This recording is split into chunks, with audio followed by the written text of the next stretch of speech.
Merci à toutes et à tous de votre présence ce soir pour cette discussion et ce débat. Effectivement, comme vous l'avez toutes deux souligné, le contexte dramatique récent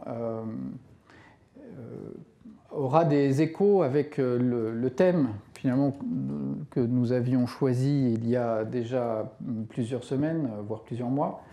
Parce que je crois qu'il y a bien un rapport entre l'ambiance politique assez étrange dans laquelle nous nous trouvons et cette question de la désinformation et des rumeurs. Je prendrai juste un exemple lié justement aux attentats. Pour suivre les attentats, vous avez tous remarqué qu'il y a des chaînes d'information en continu maintenant qui délivrent des informations justement qui occupent du temps d'antenne autour des événements, ce qui est un des problèmes.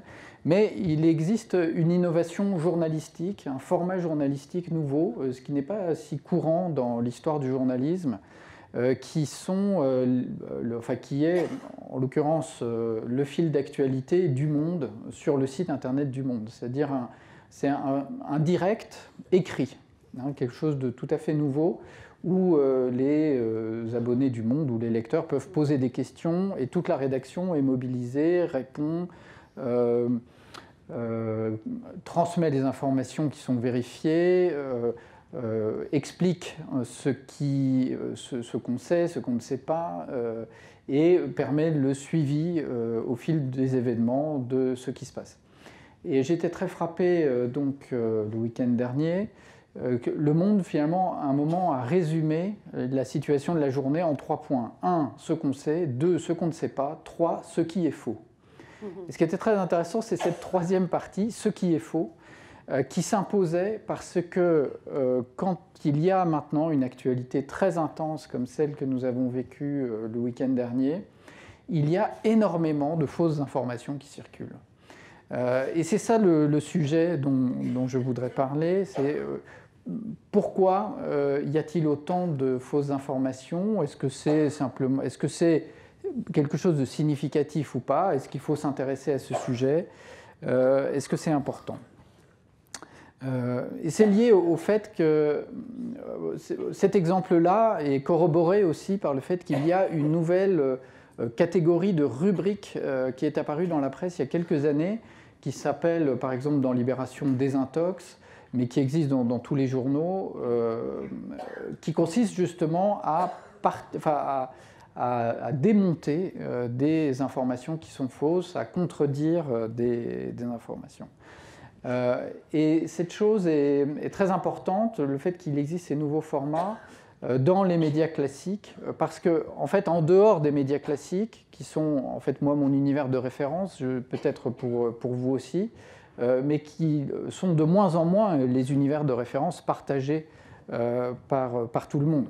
En réalité, il existe maintenant une autre scène de discussion de l'actualité que la scène que, par exemple, nous représentons ce soir ou que représente la presse écrite, les revues, les émissions de radio, des choses comme ça. Il existe une autre scène qui est liée, évidemment, au nouveau réseau numérique, dans lequel d'autres informations circulent. Par exemple, j'ai vérifié hier sur YouTube, si vous allez vous connecter sur YouTube, dès la première page, dès la page d'accueil, parmi les vidéos les plus vues, les plus recommandées, vous avez toujours une vidéo qui consiste à, qui parle des complots, du complotisme, du 11 septembre, de la vérité des théories de la conspiration, etc.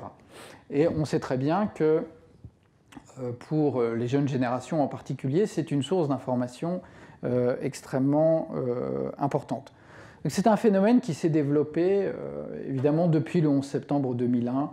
Là, il y a eu un renouveau de la théorie du complot qui était quelque chose qui intéressait quelques historiens, qui était un peu une sorte de musée des curiosités pour quelques érudits, mais qui n'avait pas une empreinte publique aussi forte. Alors depuis le 11 septembre 2001, il y a eu véritablement un très fort développement de ces nouvelles théories du complot ou des rumeurs, donc agrégées notamment autour d'un mouvement qui s'appelle Reopen 9/11, réouvrir le dossier du 11 septembre, j'y reviendrai tout à l'heure, et qui explique pourquoi l'année dernière, enfin il y a presque un an, au moment des attaques du 7 janvier, dès le 7 janvier au soir, c'est donc Gérald Bronner qui dit ça dans le dossier qu'on a publié, il y avait déjà, on pouvait répertorier déjà, donc dès le 7 janvier au soir, plus de 100 arguments en faveur d'une théorie du complot. En disant, donc ce sont de faux agents déguisés qui ont attaqué Charlie Hebdo, ou que les gens de Charlie Hebdo n'étaient pas morts, que tout ça a été une mise en scène, ce type d'idées. Et en fait, je pense que ce sujet est vraiment important parce qu'il est lié justement à l'ambiance politique dans laquelle on est. Si aujourd'hui on avait fait une soirée qui consacrée à la situation politique de la France, on aurait déroulé toute une réflexion sur l'histoire politique de la France, le système institutionnel, les partis politiques, les sondages, la situation sociale, tous les grands cadres d'analyse que nous sommes habitués à dérouler quand nous essayons d'expliquer la situation politique, de commenter l'actualité politique. Et on n'aurait peut-être pas parlé justement de cette scène complotiste, alors qu'il me semble qu'elle n'explique pas, parce qu'il ne faut pas accorder peut-être trop d'importance à ce sujet, mais elle fait partie, elle est quand même dans le paysage et elle explique elle s'accorde avec deux phénomènes qui sont très importants. D'une part, la radicalisation extrémiste, je veux dire la radicalisation même terroriste. C'est un sujet très compliqué, comment des jeunes se radicalisent via Internet, etc. Mais ce qui est certain, c'est que dans tous les portraits qu'on a lus dans la presse, qu'on lit sur les jeunes qui partent en Syrie, etc., c'est évident que c'est des jeunes qui ont absorbé énormément, et avec beaucoup, certainement au premier degré, ces théories complotistes, qui fait qu'ils sont convaincus qu'il y a justement une autre scène sur laquelle la vérité se déroule et qu'en allant rejoindre un terrain militaire, celui de la Syrie, ils vont enfin participer à une lutte mondiale dont les vrais enjeux sont cachés dans la scène d'actualité dans laquelle nous sommes. D'ailleurs, c'est un des enjeux de la déradicalisation, certainement, de voir comment lutter contre l'emprise que ces théories du complot ont sur ces jeunes. C'est-à-dire dans le conditionnement psychologique qui explique le parcours de ces jeunes, les théories du complot jouent certainement une place très importante.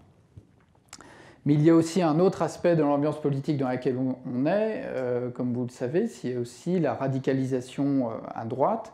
Et il se trouve que la théorie du complot a toujours été une théorie très cultivée par l'extrême droite. Depuis la tradition contre-révolutionnaire, j'en redirai un mot tout à l'heure, il y a toujours eu dans le discours d'extrême droite cette manière de mettre en avant une théorie du complot ou plusieurs, et donc de soupçonner un jeu de la vérité, le fait que les médias cachent la vérité, qu'ils ne disent pas la vérité, etc. Et donc, il me semble que pour ces raisons, ce sujet est assez central parce qu'il éclaire, d'une certaine manière, sans prétendre tout expliquer, l'ambiance politique dans laquelle on est. Alors, je voudrais maintenant rentrer dans les difficultés posées par ce thème, la désinformation, les rumeurs, les théories du complot, le conspirationnisme, comment s'y retrouver, comment démêler le vrai du faux. Et la première difficulté, c'est qu'il y a d'abord une apparence de... il y a une apparence de... Ah ben voilà. Il y a dans les personnes qui se revendiquent de la contestation du discours officiel, entre guillemets, il y a la volonté de faire jouer l'esprit critique. Bien sûr, il y a l'usage de l'arme critique. Nous sommes des héritiers des Lumières. Et donc, bien sûr, nous valorisons le libre examen, la possibilité de tout critiquer, le fait de demander des preuves quand quelqu'un avance des choses.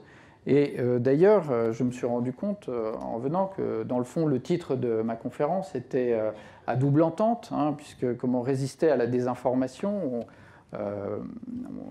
Vous êtes peut-être venu en pensant que j'allais dénoncer la désinformation dont nous sommes tous victimes, parce qu'à certains égards, il y a aussi de la désinformation qui existe, il y a des vérités qui sont cachées, et il y a un travail critique à faire en permanence. Donc comment s'y retrouver dans ces choses-là? Comment faire la distinction? On sait très bien que pour envahir l'Irak, les Américains ont délibérément menti au Conseil de sécurité des Nations Unies de façon ouverte, absolument éhontée.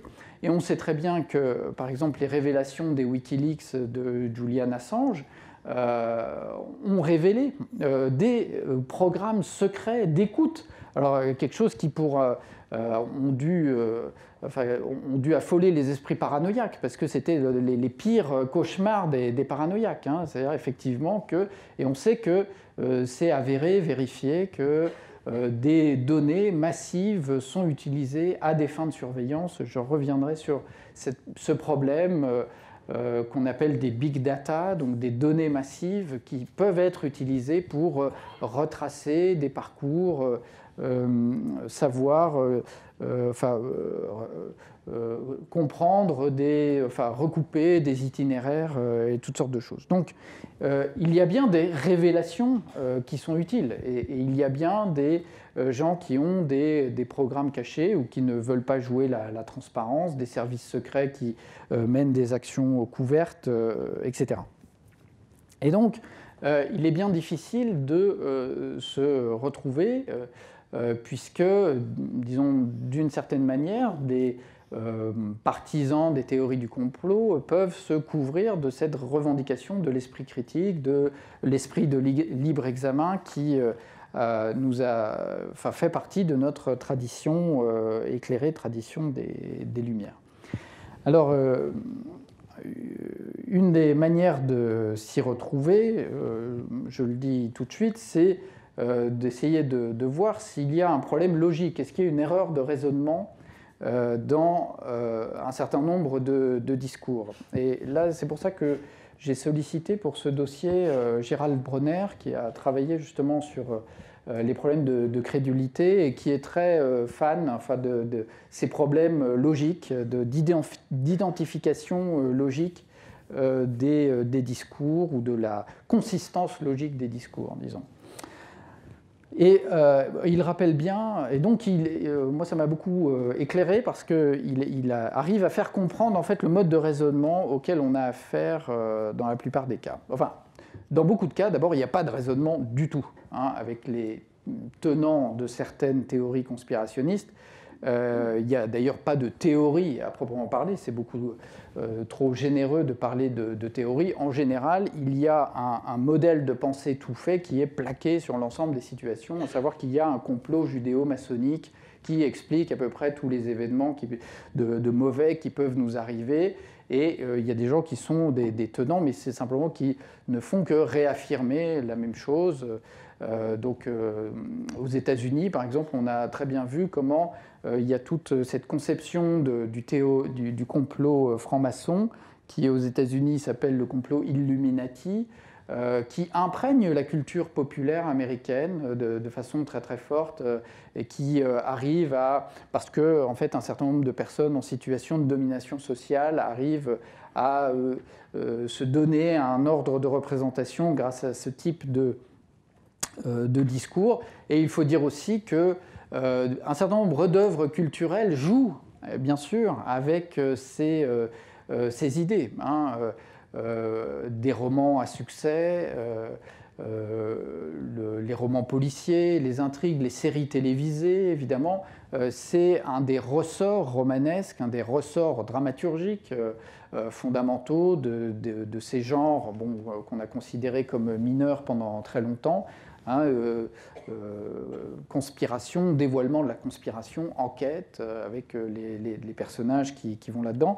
Et donc il y a beaucoup d'auteurs aussi qui ont joué avec ce code, avec disons l'intérêt du public ou le goût du public pour ce genre d'idées, en jouant parfois avec disons les codes romanesques pour créer un doute dans l'esprit du lecteur, savoir si on est dans la fiction ou dans la réalité. Bon, mais là, on est dans le domaine du travail littéraire ou du travail cinématographique où on joue avec ça.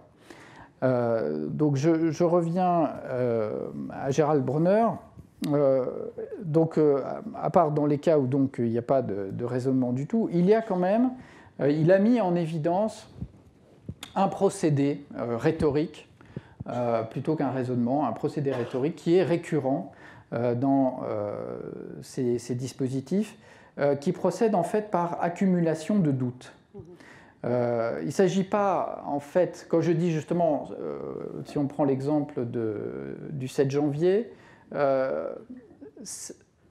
le soir même, sans argument contre la thèse, entre guillemets, officielle, ça veut dire, en fait, pas des contre-récits, mais simplement des détails qui sont utilisés en disant, mais là, il y a quelque chose de bizarre, il y a quelque chose d'étrange. Et quand il se passe des événements, comme il y a toujours des choses étranges, donc par exemple, pourquoi est-ce qu'on a retrouvé le passeport d'un des frères Kouachi dans la voiture? Ça, c'est quelque chose d'étrange. De même, surtout si on se souvient que le 11 septembre 2001, on a retrouvé au pied des tours, enfin des ruines qui restaient du World Trade Center, un passeport des terroristes qui étaient montés dans l'avion, donc passeport qui avait échappé à l'explosion, à la destruction des tours, et qu'on a retrouvé par terre. Donc, chose étrange. Il y a toujours des choses étranges comme ça, et dans le goût conspirationniste, il y a toujours une volonté d'explication exhaustive. Il ne peut pas exister de hasard, de choses, il faut que tout ait un ordre d'explication. Donc le procédé, c'est d'aller par accumulation de doutes, en disant ça c'est bizarre, ça aussi c'est étrange, et tout ça ne fait pas système bien sûr, mais finit par justifier, entre guillemets, que ça commence à faire beaucoup. Expression récurrente qu'on trouve sur les réseaux sociaux, etc. Moi, je ne sais pas, je ne me prononce pas, mais quand même, je remarque qu'il y a beaucoup de choses étranges, et à la longue, je finis par me poser des questions. C'est ça l'idée. Et il se trouve que ce procédé par accumulation de doutes correspond très très bien au travail collaboratif qu'on peut faire en ligne. Parce qu'en ligne, vous pouvez avoir des milliers de personnes qui contribuent à un site et qui mettent en avant telle et telle anomalie ou telle ou telle question. Et donc l'objectif, c'est de constituer un millefeuille argumentatif, c'est-à-dire vraiment un millefeuille au sens empilé. C'est-à-dire ce n'est pas des arguments qui s'enchaînent de manière logique avec des articulations, mais qui sont juxtaposés les unes à côté des autres, chaque argument ne prouvant rien en lui-même, et éventuellement ne résistant pas à un examen approfondi, mais l'accumulation des choses finit par justifier une forme de scepticisme. Donc tout ça ne débouche pas sur un contre-récit, sur une contre-explication, mais d'ailleurs se contente d'une sorte de position minimale, consistant à dire, à renvoyer la question de la preuve, où est votre preuve et comment démontrez-vous ceci, cela, comment expliquez-vous qu'on ait trouvé le passeport des frères Kouachi dans leur voiture, et à demander simplement que la discussion soit possible. Par exemple, Reopen 9/11, ça consiste à dire on demande la réouverture du dossier. Donc ça a l'air d'être une demande tout à fait minimaliste, rationnelle, très très simple, etc.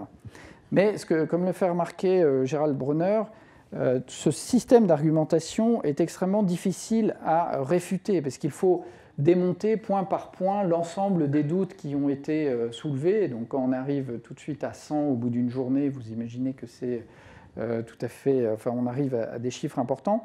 Et certains arguments concernent la balistique, d'autres la résistance des matériaux, les troisièmes les tests ADN. Et donc il faudrait des compétences dans chacun des domaines et donc à nouveau faire un travail collaboratif pour répondre point par point sur les choses que personne n'a le temps, une personne seule n'a pas le temps de faire ça. Et malgré tout, ou encore des arguments géopolitiques, politiques, historiques, économiques, enfin... Et donc, c'est un travail extrêmement fastidieux et difficile. Mais, donc, comme je le disais dans l'interview publiée dans le journal, en tout cas, ce mode d'argumentation par accumulation de doutes échoue au test que le philosophe des sciences Karl Popper avait établi pour caractériser un discours scientifique, qui est le test de la réfutabilité. Je ne sais pas pourquoi... En français, on a traduit, on a pris l'habitude de dire la falsification popperienne, c'est-à-dire la possibilité de prouver qu'une démonstration est fausse, ce qui, en France, le bon terme, c'est la réfutation. Ce qui fait un argument scientifique, c'est le fait qu'on peut le réfuter, parce qu'un argument scientifique présente les données, la méthode, le déroulé du raisonnement, et donc on peut le suivre et par conséquent le réfuter. Comme il n'y a pas dans l'accumulation de doutes, il n'y a pas en fait il n'y a pas de raisonnement, il n'y a pas de réfutation non plus possible, puisqu'on procède simplement par accumulation, et donc on ne parvient pas vraiment à mettre un terme à la discussion ouverte par les complotistes. Mais moi, je me suis intéressé au sujet, en fait, pas seulement pour rentrer dans ce détail qui est un peu vertigineux, en fait, de chacun des arguments, puisque tout donne lieu, en fait, à discussion et à théorie du complot. Ce qui m'a intéressé, c'est d'arriver à comprendre derrière ça quelle est aujourd'hui la situation de notre débat public et, je dirais plus précisément, le lien qui existe dans notre débat public entre la construction du savoir et les usages de ces savoirs. En fait, on voit bien les difficultés où nous sommes placés avec toutes ces discussions. Il y a notamment ce qui est mis en échec en particulier dans tous ces débats, c'est un certain idéal de la transparence qui est implicite dans la manière dont fonctionne notre débat public. C'est-à-dire que la démocratie suppose un débat public transparent, et parfois nous gardons une idée finalement trop naïve de cette transparence du débat public, où on pense simplement que tout le monde, enfin, dans un idéal qui est celui exprimé par Emmanuel Kant, par exemple, dans Qu'est-ce que les Lumières, chacun va apporter ses arguments rationnels, on va les confronter, ou dans la version même, disons, la plus contemporaine de cet idéal-là, c'est-à-dire chez le philosophe allemand Jürgen Habermas, il y a l'idée que en fait, des acteurs rationnels de bonne volonté vont affronter leurs arguments, et donc ils vont affiner les arguments, et progressivement, c'est comme ça qu'on va arriver à la décision la plus rationnelle. On sent bien que ça ne fonctionne pas vraiment comme ça, même si on voudrait, même si ça reste peut-être notre idéal normatif. Il faudrait que ça fonctionne comme ça. Mais on sait bien que tout le monde n'apporte pas simplement de bonne foi des arguments rationnels dans un débat politique. Il y a des arguments instrumentaux, il y a des arguments qui cachent des véritables intérêts, il y a des acteurs qui ont des raisons de ne pas participer à la discussion, etc. Donc, on est confronté ici à l'envers de notre imaginaire démocratique. C'est-à-dire cet idéal de la discussion rationnelle que présente Jürgen Habermas, il est souvent pris à défaut, et de même qu'il y a le rêve, il y a aussi le cauchemar, et nous ne vivons pas que dans nos idéaux, il y a des moments où on est renvoyé vers le cauchemar de notre de notre situation.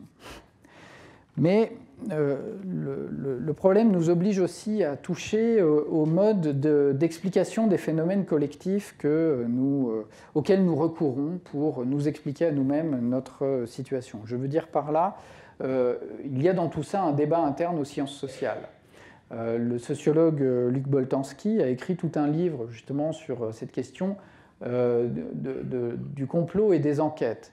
Parce que les sociologues, ils montrent très bien qu'il y a là une question de fond pour les sociologues, qui font aussi des enquêtes, qui essayent de contester la lecture dominante de nos habitudes ou de l'ordre social en avançant des arguments qui viennent contester nos raisonnements les plus habituels, qui viennent prendre à contre-pied nos raisonnements.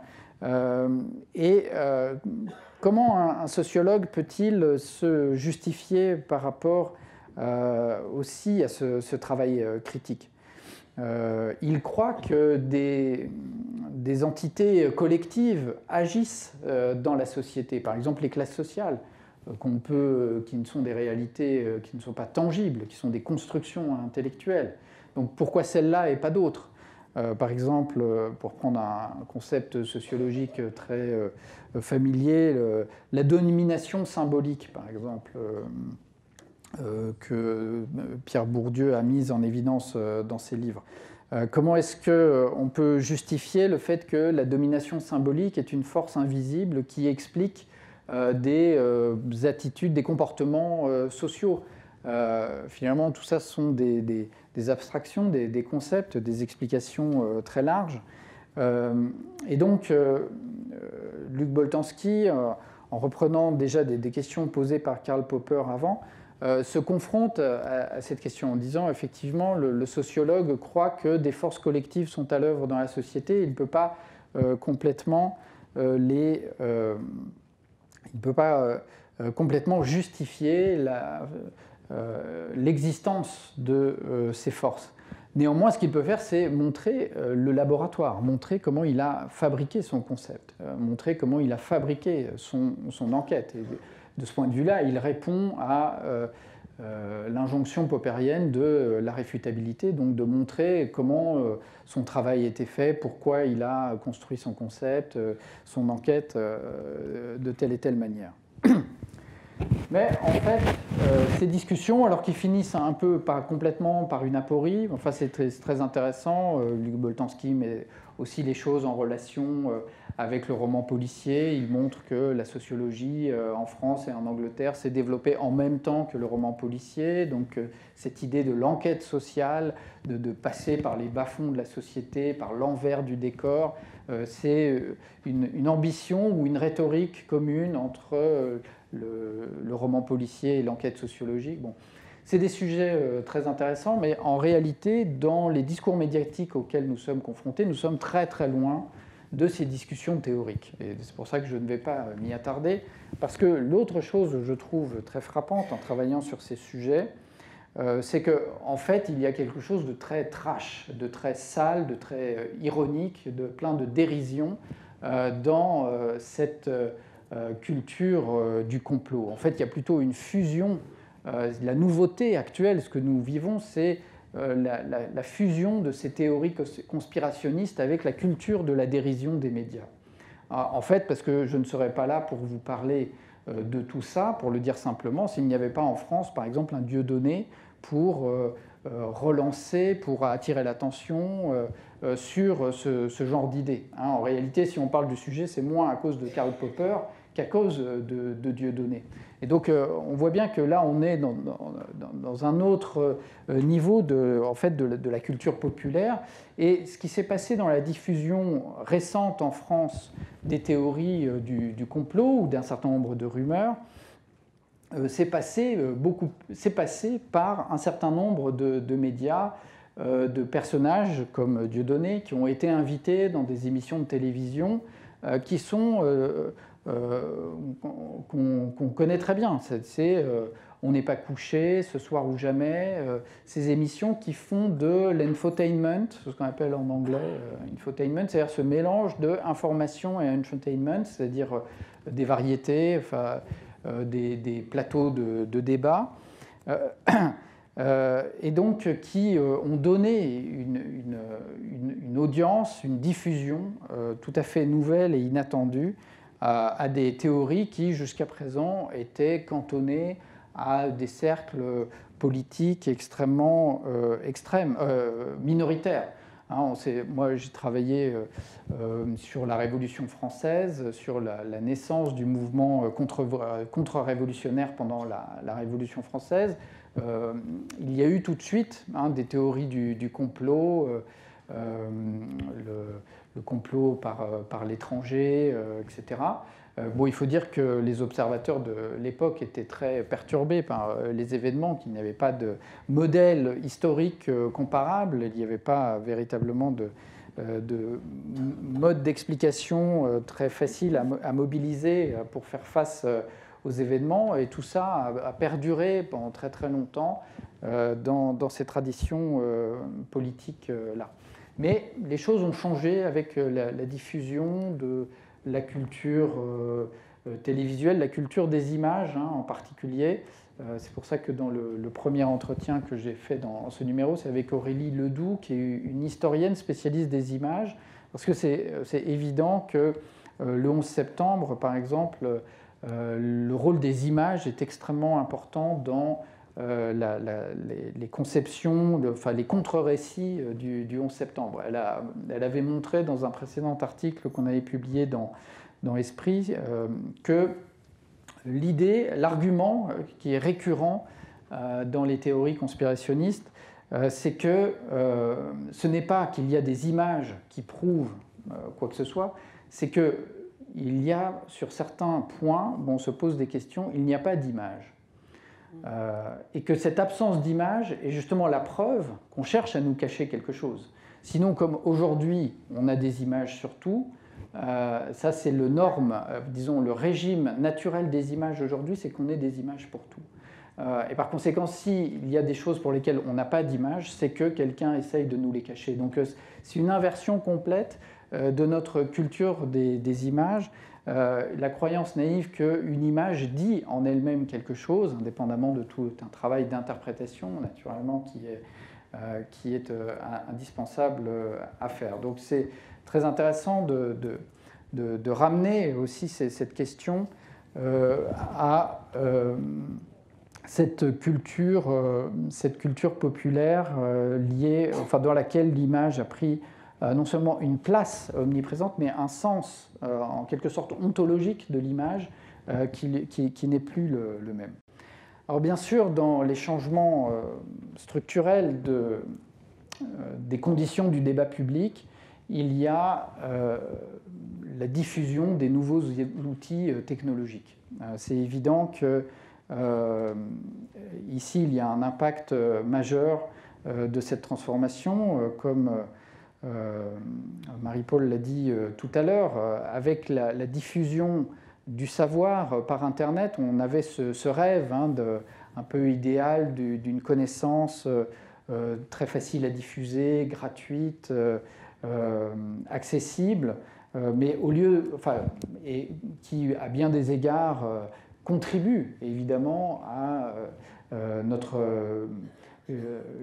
plus grande information, la facilité de se documenter, mais ne nous a pas fait complètement rentrer dans un âge d'or du savoir. Il y a aussi d'autres phénomènes qui viennent contrecarrer cette évolution-là. Alors je vais reprendre un certain nombre d'éléments. Le premier qui est évident, c'est l'affaiblissement des médiations habituelles, ce que les spécialistes d'Internet appellent la désintermédiation, c'est-à-dire le fait qu'aujourd'hui, nous avons l'impression, du moins, que nous pouvons avoir accès à des informations sans passer par les filtres habituels de la présentation de l'information par des journalistes, etc., ou même par des revues, des journaux, des livres, des gens dont le travail est de rendre compréhensibles les événements. Et cette désintermédiation, maintenant, elle produit vraiment des effets massifs. Pas simplement, il y a d'une part des effets économiques, hein, le fait que la presse, le modèle économique classique de la presse s'est effondré, a disparu, donc toute la presse est en difficulté économique, mais aussi le fait que la désintermédiation, elle est aussi dans les têtes, c'est-à-dire la conviction naïve qu'on est directement dans l'événement ou en contact avec l'événement et qu'on n'a plus besoin d'un certain nombre de médiations. Le deuxième phénomène extrêmement important, c'est ce que les spécialistes des sciences cognitives appellent le biais de confirmation. Quand on a accès à énormément d'informations, évidemment, il y a ce que vous disiez aussi tout à l'heure, c'est-à-dire il y a le sentiment d'être submergé par l'information, ce qu'on appelle la fatigue cognitive, hein, c'est-à-dire le fait qu'on n'arrive plus à faire face, il y a trop d'informations, la surcharge cognitive, et donc il y a un moment surtout, où on n'arrive plus à suivre, surtout dans un moment où l'attention est extrêmement sollicitée. Nous vivons aussi dans un système médiatique maintenant où se produisent ce qu'on appelle des pics attentionnels, c'est-à-dire qu'il y a des moments de haut et de bas et des moments extrêmement intenses où nous sommes bombardés par l'information bien au-delà de ce que nous sommes capables de digérer. Donc ça, c'est un premier effet, bien sûr, surcharge cognitive et fatigue. Mais il y a aussi, donc, quand on a accès à beaucoup d'informations, donc ce que les spécialistes des sciences cognitives appellent un biais de confirmation. C'est-à-dire que nous sélectionnons parmi les informations ce qui correspond déjà à ce que nous avons préformaté dans notre esprit. Il y a des expériences empiriques de psychologie sociale qui montrent très bien que quand on confronte, on fait des tests avec des groupes, etc. Et nous avons tous tendance à mettre de côté les informations qui ne cadrent pas avec ce que nous pensons. Hein, d'ailleurs, moi-même, j'achète plutôt les journaux des gens qui pensent politiquement comme moi que les journaux du bord d'en face. Mais ça va un peu même au-delà de ça, c'est-à-dire que j'ai tendance à mettre des blancs sur ce que je n'arrive pas à intégrer dans mes propres représentations. Et ce biais de confirmation, il est particulièrement gênant dans un système numérique qui crée des groupes d'appartenance, parce que les groupes d'appartenance s'identifient justement par affinité, par conviction, etc. Et donc finissent par se renforcer dans leurs convictions, puisqu'ils arrivent à éviter, éliminer ce qui ne rentre pas dans leur vision du monde. Alors ça, c'est une discussion entre spécialistes de la presse et spécialistes des réseaux Internet. Hein, c'est-à-dire que les défenseurs de la presse traditionnelle disent, quand vous achetiez le journal, eh bien, en tournant les pages, vous étiez confronté à une diversité d'informations. C'était construit avec ce qu'on appelle un conducteur dans le métier, politique française, politique internationale, culture, loisirs, sport, etc. Et si vous êtes un fan de politique intérieure, mais que vous ne vous intéressez pas tellement à la politique internationale, malgré tout, vous étiez confronté à la politique internationale en tournant les pages, parce que c'était construit comme ça. C'est-à-dire qu'il y avait une offre éditoriale qui était construite et qui proposait quelque chose de global. Aujourd'hui, si vous avez votre information en ligne, vous pouvez paramétrer en fait l'information qui vous arrive de manière à éliminer ce qui ne vous intéresse pas. Donc cela peut vous renforcer, et pour des groupes d'identification, évidemment, ça peut créer aussi des effets de renforcement. Il y a un troisième phénomène qui est à l'œuvre dans les médias numériques, c'est l'invitation à l'expression. Tout le monde est invité à s'exprimer, à commenter, à donner son commentaire. Hein, c'est ce que Dominique Cardon, dans un livre récent que j'ai trouvé très intéressant, qui s'appelle « À quoi rêvent les algorithmes », appelle l'individualisme expressif. C'est-à-dire, finalement, tout le monde a envie de donner son avis sur les événements, et justement, les outils numériques permettent de faire ça. et donc de commenter le commentaire, etc. Et là aussi, on voit qu'en général, d'ailleurs, les gens, dans les fils de discussion, perdent complètement de vue ce que disait l'article de journal et finissent par commenter les commentaires et même par s'insulter très rapidement, finalement, et ne retiennent de l'article initial qu'un adjectif, un adverbe ou une expression. Bon. Le commentaire part dans tous les sens. Mais cette invitation à s'exprimer, à prendre la parole, produit, je crois aussi profondément des effets politiques. C'est-à-dire que nous n'acceptons pas, en un sens c'est heureux aussi, des décisions ou des choses dans lesquelles nous ne pouvons plus prendre la parole, des choses qui sont imposées, d'où, à mon avis, un phénomène qui ne fera que s'amplifier de demande de participation, d'expression plus grande sur beaucoup de sujets. Bon, le quatrième élément lié à la technologie, c'est la viralité, c'est-à-dire le fait que la diffusion maintenant des connaissances ou des idées par voie virale, c'est-à-dire par relais des gens les uns avec les autres, est extrêmement fort et même en fait exponentiel, c'est-à-dire qu'à partir d'un certain niveau de notoriété, la diffusion est de plus en plus forte. Enfin, je vais aborder ma dernière partie qui prend encore plus de recul par rapport à ces questions et donc s'interroge sur disons, la manière dont tout ça s'articule en fait, entre ces problèmes d'information, ces problèmes de débat public et sur notre situation politique. C'est-à-dire le rapport entre pouvoir et savoir aujourd'hui. Nous savons très bien que Michel Foucault a très bien montré qu'il y a toujours une articulation entre pouvoir et savoir. Maîtriser le savoir, c'est une forme de pouvoir. Le pouvoir se légitime par le savoir. Et Michel Foucault même mettait ça en rapport avec un troisième terme, c'est sa trilogie qui est très intéressante, enfin, le trio, c'est la culture de soi, la construction des savoirs et les formes du pouvoir. Il faut essayer de penser ces trois choses-là en même temps, alors bien loin de moi l'idée de pouvoir faire aussi bien que Michel Foucault, mais en tout cas, je trouve qu'il y a cet élément de la culture de soi que j'ai présenté qui est l'individualisme expressif. Ça, je pense que c'est quelque chose qui est clair, c'est que on ne peut pas. Enfin, c'est un mouvement très très fort dans notre société actuellement. Maintenant, le rapport entre pouvoir et savoir, je crois qu'il est en train de se transformer très profondément. Et en réalité, ma thèse, c'est que si les théories du complot sont si présentes aujourd'hui, c'est pas parce qu'il y a plus ou moins de choses cachées qu'avant. Mais c'est parce que la construction qui existait jusqu'à présent entre pouvoir et savoir est en train de se défaire et que dans le vide créé par cette disparition, en fait, prospèrent d'autres récits. Qu'est-ce que je veux dire par là ? Je vais présenter trois temps du rapport entre pouvoir et savoir. Je dirais d'abord le temps post-révolutionnaire, c'est-à-dire l'âge de l'opinion éclairée. Ensuite, le temps de l'État, qui est l'âge de la statistique. Et puis, le temps dans lequel nous rentrons, qui est l'âge numérique, qui me semble très différent. Donc, je reviens sur chacun des temps. Premièrement, le temps de l'opinion éclairée. Ça, c'est l'idée du XVIIIe siècle.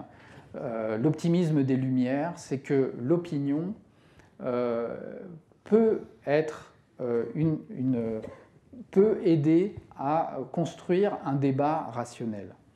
Ce qui était une rupture avec la conception de l'opinion qu'on avait au XVIIe siècle, puisque, au contraire, enfin, dans la tradition philosophique, l'opinion, ça a toujours été la maîtresse de fausseté. L'opinion, c'est ce qui trompe. Enfin, déjà chez Platon, l'opinion, c'est le préjugé. C'est ce qui n'est pas examiné rationnellement. Donc, l'opinion, c'est ce qui nous induit en erreur, c'est les opinions. Donc chacun a son opinion et donc est victime de ses préjugés, du manque de réflexion, etc. Bon, ça c'est la tradition platonicienne. Au XVIIIe, on construit justement avec autre chose qui est l'opinion publique. C'est-à-dire l'idée que la confrontation des idées va nous permettre de progresser vers la vérité. Donc tradition dont Jürgen Habermas, dont je parlais tout à l'heure, reste un héritier. L'idée, il reste l'idée éclairée qui a un usage de la confrontation des idées qui nous conduit progressivement vers la vérité. Il y avait une expression au XVIIIe siècle pour désigner cette idée-là. C'est un historien britannique qui a écrit un très beau livre sur ce sujet-là, donc, qui s'appelle Keith Michael Baker, qui s'appelle le tribunal de l'opinion. Au moment de la Révolution française, on considère que l'opinion est un tribunal, c'est-à-dire véritablement, comme il faut l'entendre littéralement, comme en droit, c'est-à-dire l'endroit qui va juger. L'opinion juge, elle est infaillible parce qu'elle est impartiale. Et elle est impartiale parce qu'elle n'est pas partisane. Elle est au-dessus de l'affrontement des champs politiques. Alors c'est très intéressant parce que le XVIIIe siècle est un siècle, comme vous le savez, de conflits politiques très très forts qui vont déboucher sur la Révolution française, mais avec l'idée qu'il n'y a pas simplement le conflit immanent de ces forces politiques, les parlements qui contestent la monarchie absolue. Il y a quelque chose au-dessus de ces deux camps qui est le tribunal de l'opinion. Le premier à avoir véritablement fait appel à cette opinion pour surmonter les blocages politiques de la France de Louis XVI, c'était le surintendant des finances Jacques Necker, qui a rendu public en fait les comptes, la comptabilité de l'État, en disant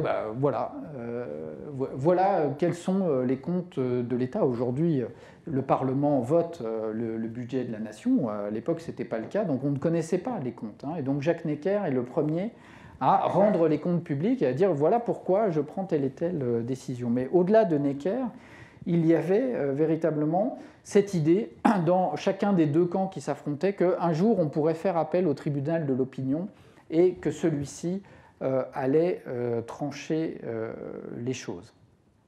Donc on avait un débat public normé avec des normes rationnelles qui qui pouvaient nous conduire à la vérité.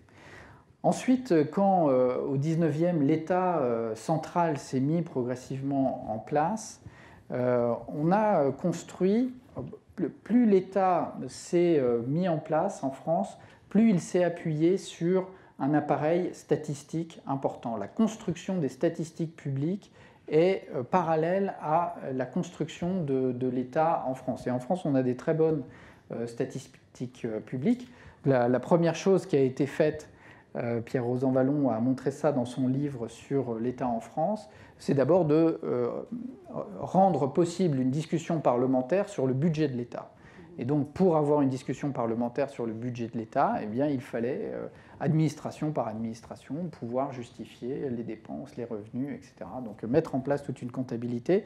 Et donc, on a créé, au-delà, d'abord le budget, c'était la première étape, et puis ensuite, des statistiques en France, la démographie, l'INSEE, le cadastre, toutes sortes de choses.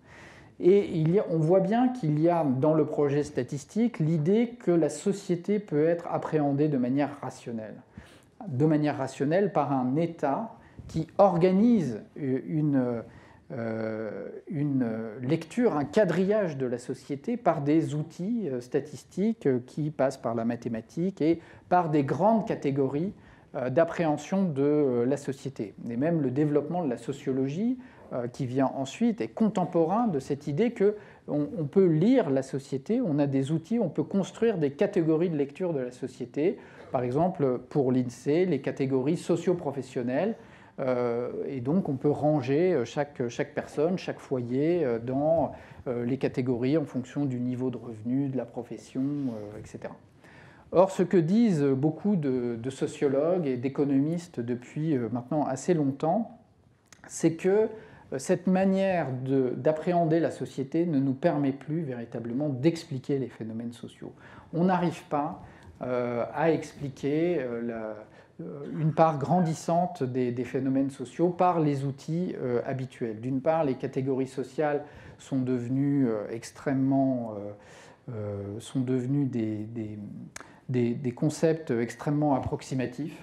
Il n'y a qu'à voir le débat qu'on a en permanence dans la politique sur classe populaire, classe moyenne, etc. On ne peut pas décrire la société aujourd'hui à travers des catégories aussi vagues. Surtout que personne ne se reconnaît ni dans les classes populaires ni dans les classes moyennes. C'est toujours son voisin qui appartient à l'une ou l'autre.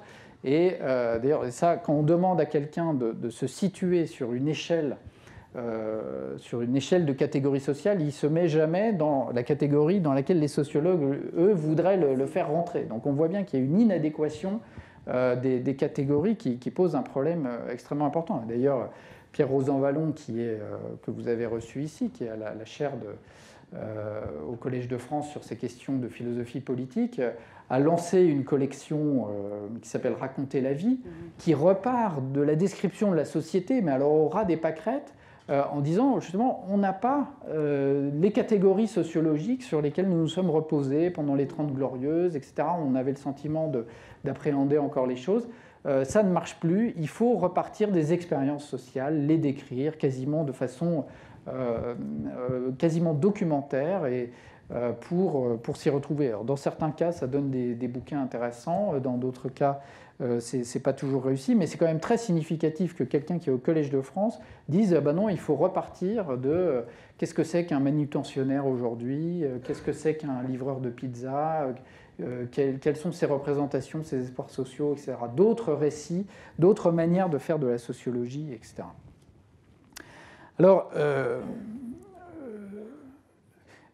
donc on voit bien qu'il y a une fragilisation, vous voyez, des catégories qu'on a construites. Les statisticiens disent qu'ils sont assez insatisfaits des outils qu'ils possèdent. Et puis la manière d'organiser la description de la société par un État central est mis de plus en plus en cause par l'apparition de nouveaux outils de description de la société qui sont justement ces fameuses données massives, big data, qui sont aujourd'hui en train de se développer. Vous savez que un certain nombre d'entreprises cherchent des modèles économiques qui consisteront à exploiter ces données produites sur les réseaux numériques. Que sont ces données? C'est le fait que quand vous et moi nous naviguons sur des sites internet, nous laissons des traces partout où nous allons. Si vous achetez un livre sur Amazon, votre achat est stocké et mémorisé quelque part et mis en rapport avec les achats précédents que vous avez faits, avec votre localisation, avec éventuellement les commentaires que vous avez laissés, etc. Et ça donne lieu à quelque chose qu'on peut considérer comme assez pratique, qui est par exemple les autres acheteurs de tel ouvrage ont aussi aimé tel livre. Et donc c'est vendu comme un service supplémentaire. Mais ce service supplémentaire, il n'a été possible que parce que vous avez été profilé dans votre consommation et que les données que vous avez laissées ont une valeur commerciale pour Amazon. Et là, les choses vont très très vite. Je vais vous donner un autre exemple sur ce fonctionnement. Il y a quelques années, je m'étais inscrit sur un site de streaming donc pour écouter de la musique en ligne, Qobuz, qui a fait faillite il y a 3 semaines à peu près. Et Qobuz faisait de la recommandation de musique en fonction des genres musicaux. C'est-à-dire que moi j'écoutais un morceau et Qobuz me disait « Ah, vous avez écouté ce morceau, donc c'est du jazz des années 50 avec des accords de mineur, en fait c'est un trio, piano, contrebasse, batterie, etc. » Et donc j'infère de tout ça un certain nombre de catégories qu'un musicologue trouverait tout à fait convenables, et je vous recommande d'autres morceaux en passant, vous voyez, en montant par ces catégories.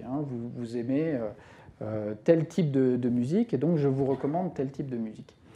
Maintenant, je suis inscrit sur un autre site en ligne qui s'appelle Deezer, qui fait aussi de la recommandation, bien sûr, mais en procédant complètement autrement. C'est-à-dire qu'ils ne passent plus du tout par ces notions musicologiques. Ils n'en ont pas besoin. Ce qu'ils regardent, c'est qu'est-ce que j'ai écouté comme musique, qui a le même profil que moi, et en fonction des gens qui ont le même profil que moi, de faire ces recommandations. Vous voyez que ça peut sembler à peu près comparable, et en réalité, ce sont deux mondes complètement différents. Parce que dans le monde de Deezer, il y a juste un profilage et je suis associé avec d'autres profils. On n'a plus besoin des notions abstraites données par la musicologie pour expliquer mes goûts musicaux. C'est même plus un problème de goût musical, c'est un problème de profil. Et en fait, ce profilage, il va fonctionner dans un nombre croissant de nos usages sociaux. Profilage pour la consommation, mais aussi profilage, par exemple, pour mes habitudes de vie, mon hygiène de vie, et donc mes risques médicaux, et donc, par exemple, les assurances, ou pour les voyages, évidemment, pour mes fréquentations. Par exemple, je donne un autre exemple, là où je franchis un cap tout de suite, dans la lutte contre le terrorisme. J'y reviens, c'était le début de notre introduction. Les Américains ont décidé de recourir à des exécutions extrajudiciaires. Donc, ils ciblent des personnes suspectes et ils ont décidé de les éliminer un par un et de les éliminer, non pas en venant, comme l'avait fait George Bush, envahir l'Irak, mais par drone. Et la liste des suspects qui est soumise au Conseil de défense américain et en particulier au président américain est établie sur la base de ces profilages. C'est-à-dire, ce n'est pas du renseignement de terrain comme faisaient les services de renseignement jusqu'à présent en disant on sait qu'un tel est en contact avec un tel, etc. Non, c'est de l'analyse de données. On fait du profilage.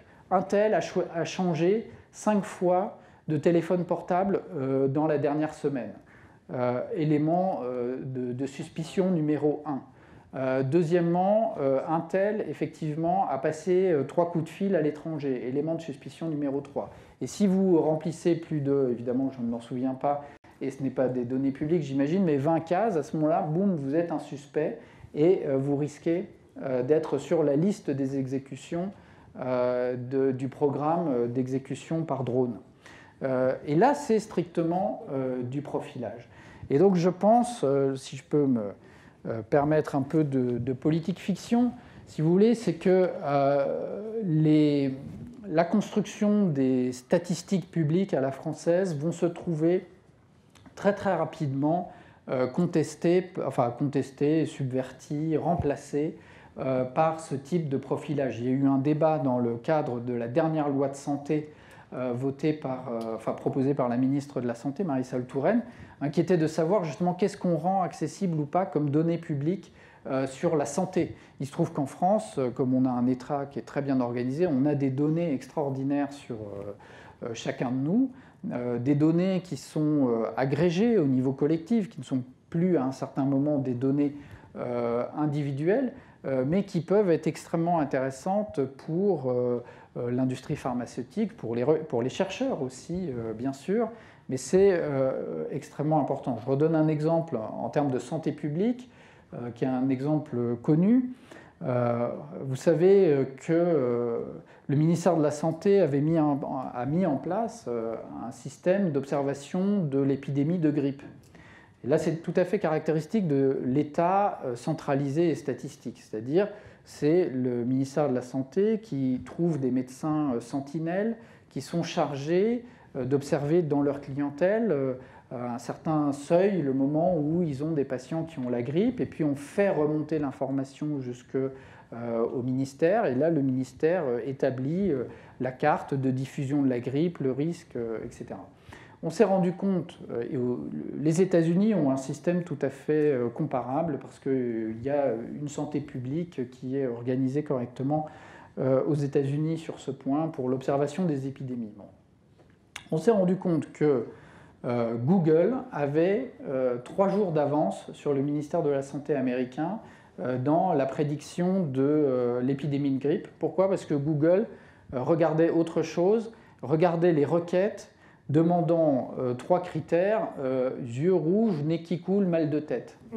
Et quand vous faites la carte des gens qui tapent sur Google yeux rouges, nez qui coule, mal de tête, vous avez la carte exacte de la diffusion de la grippe et de l'état de l'épidémie de grippe. Donc vous n'avez plus besoin de tout ce système administratif, pyramidal, organisé, centralisé, où les médecins font remonter de l'information vers un ministère qui lui-même rediffuse vers la population, etc. Tout ça est parfaitement horizontal, transversal et fonctionne autrement. Et donc, on voit bien que j'ai déjà 2 éléments de mon puzzle. Culture de soi, individualisme expressif, construction du savoir, les big data, le profilage, etc. Et le 3e élément du puzzle, c'est la forme de pouvoir qui va avec ça. Quelle est la forme de pouvoir qui va avec ça? Eh bien, je ne sais pas. C'est justement ça mon interrogation. Et mon interrogation citoyenne inquiète, parce que c'est certainement pas un État rationnel centralisé, enfin ce n'est pas nécessairement l'État rationnel centralisé tel que celui que nous avons construit en France depuis le XIXe siècle avec l'héritage de l'idéal des Lumières en arrière-fond. Ça peut être tout à fait autre chose, un État paternaliste par exemple, qui prendrait une autre forme. Et donc en fait, c'est ça pour moi l'interrogation importante qui est derrière ces transformations du débat public, transformation dont l'aspect le plus frappant est cette diffusion très très large des rumeurs, de la désinformation, etc. C'est-à-dire, pour dire un mot de conclusion, on voit bien qu'il y a dans les débats publics une forme d'hystérisation. Il y a affolement, pic attentionnel, mise à l'épreuve des normes d'expression dans le débat public, le plaisir de briser les tabous. On voit très bien ça dans les médias, les coups de gueule, les grandes gueules, la manière de se trouver décalé, etc. Donc hystérisation des débats publics. Il y a aussi une trivialisation du débat public, c'est-à-dire la difficulté d'installer le débat sur les sujets vraiment sérieux, mais donc une manière dans le fond, des débats publics dans lesquels la parole de Dieudonné vaut autant que celle d'un universitaire, et des conflits politiques à venir autour des usages et de la construction du savoir. Ça, je pense que c'est très très frappant. Ça ne veut pas dire que d'ailleurs ça va forcément dans un sens antidémocratique. On a publié récemment un article un peu synthétique sur le problème des grands projets en France. Vous savez, beaucoup d'ingénieurs de l'équipement disent « Ah, on ne peut plus faire de grands projets en France, tout est contesté, il y a des recours, pourquoi qu'on fasse, etc. » Confère Notre-Dame-des-Landes, confère le Testet. Et c'est vrai que pour un État français qui s'est affirmé sur les centrales nucléaires, les réseaux électriques, le téléphone, c'est-à-dire tous des projets centralisés, très très lourds, avec justement des compétences d'ingénieurs, etc., c'est très déstabilisant de ne plus pouvoir mener ces grands projets, parce que c'était tout à fait emblématique de la puissance publique. Il y a des pays pour qui c'est moins traumatisant, mais pour nous, c'est très traumatisant. Bon. Mais on voit bien que dans ces grands projets, si on regarde de près, la question du savoir, de la maîtrise du savoir est extrêmement importante et n'est pas toujours favorable d'ailleurs simplement aux autorités publiques ou dans le cas par exemple de Notre-Dame-des-Landes, j'ai regardé le débat de près, en tout cas un des arguments pour installer un nouvel aéroport, c'est de dire que c'est un projet rentable. Bon, après on en pense qu'on en veut, mais pour savoir si un projet est rentable, il faut établir un calcul de coût par kilomètre pour les gens qui se déplacent grâce à cet aéroport, etc. Et tout le débat est de savoir quel est le prix du coût par kilomètre qui a été retenu pour décider que le projet est rentable. Alors évidemment, c'est un point extrêmement technique dans l'enquête publique, mais si cet élément de la discussion est caché ou est confisqué par des experts, vous n'avez pas de débat public contradictoire sur un sujet comme celui-là. Donc, en un sens, les conflits autour des usages du savoir par le pouvoir sont des conflits qui vont se développer de plus en plus. Et donc, pour dire un mot au final, avant de vous donner la parole, vous voyez pourquoi cette question, pourquoi cette inquiétude pour l'état du débat public, c'est bien sûr aussi une façon de plaidoyer pro domo pour des revues comme Esprit qui font ce travail d'essayer de rendre plus ouvert, plus rationnel, plus transparent, plus intelligent le débat public. Je vous remercie.